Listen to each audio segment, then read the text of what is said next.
Isang technical sergeant sa Army at dalawang kainuman nito na sina Jaime Espinoza at Rex Magluyan. Kagabi, dalawang bata ang umano'y napagtripan ng suspect na sundalo sa may Hillcrest Street, Barangay Immaculate Conception. Nagpumilit daw pumasok si Gilamo sa isang internet shop na may dalang baril. Ang 14 anyos na itago na lang natin sa pangalan Joey, inambahang papaluin sa likod ng suspect.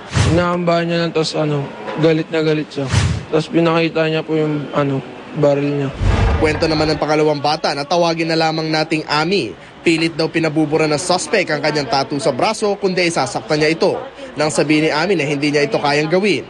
Galit na galit po siya. Yung pagkalabas ko, sabi niya, hindi mo pa rin tatanggalin niya. Sabi biglang nag-click yung baril na kulay silver po siya na merong black po yung tumunog. Pumunta po yung bala sa Victory Liner. Yung bali yun, marami po nakakita. Isang slug na di pa natutukoy na klase ng baril ang nakuha di kalayuan sa lugar. Maring itinanggi ng tatlo ang mga akusasyon sa kanila. Sumugod naman sa presinto ang mga kaanak ng dalawang bata. Naglakas ako ng loob, so matagal na kasi niyang ginagawa. So sobra na. Walang taong malakas ang loob na para magreklamo po sa kanya. So ang gusto rin po talaga ng mga kapitbahay na wag na po siyang umuwi talaga. Agad na isinailalim sa paraffin test ng sundalo para malaman kung nagpapatok siya ng baril.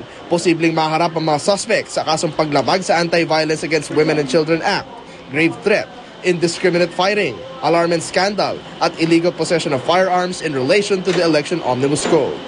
James Velasquez, Naka-Alerto, 24.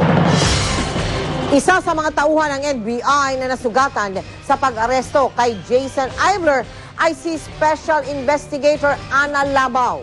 Matapang na ahente raw si Labaw at marami na siyang pinangunahang malalaking operasyon ng NBI. Nakatutok si Jiggy Manicad, exclusive. Pangkaraniwan ko nang nakakasama sa malalaking operasyon ng NBI, si Special Investigator Ana Labaw. Katunayan, pagminsan, siya pang nangunguna sa mga briefing ng kanyang kasamahan. Nang ma-extradite si Colonel Cesar Mancao, mismong si Labaw ang kumuha ng videong ito mula airport papuntang NBI na eksklusibong naipalabas ng GMA News. Pinangunahan din niyang operasyon sa mga suspect sa pagpatay kay dating Indang Cavite Barangay Chairman Jimmy Lopez, ang pangunahing testigo sa Dacer Corbito double murder case. Kahapon, tinext pa ako ni Labaw kaugnay sa mga detalye sa operasyon kay Jason Ivler. Mga detalyeng ibinato ko naman sa kasamahang si Emil Sumangil. Sa kasamang palad, nasugatan si Ana sa kanilang operasyon kanina nang mamaril si Ivler. May tama siya ng shrapnel sa dibdib.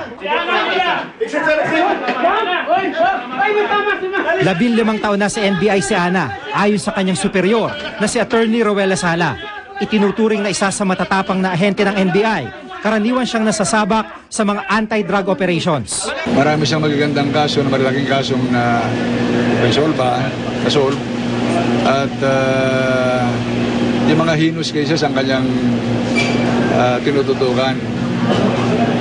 But this time lahat tulong-tulong naman. At pero siya lang yung nagkaroon ng magandang impormasyon. Maraming kami pinagsamahan na operation ni Agent Labaw.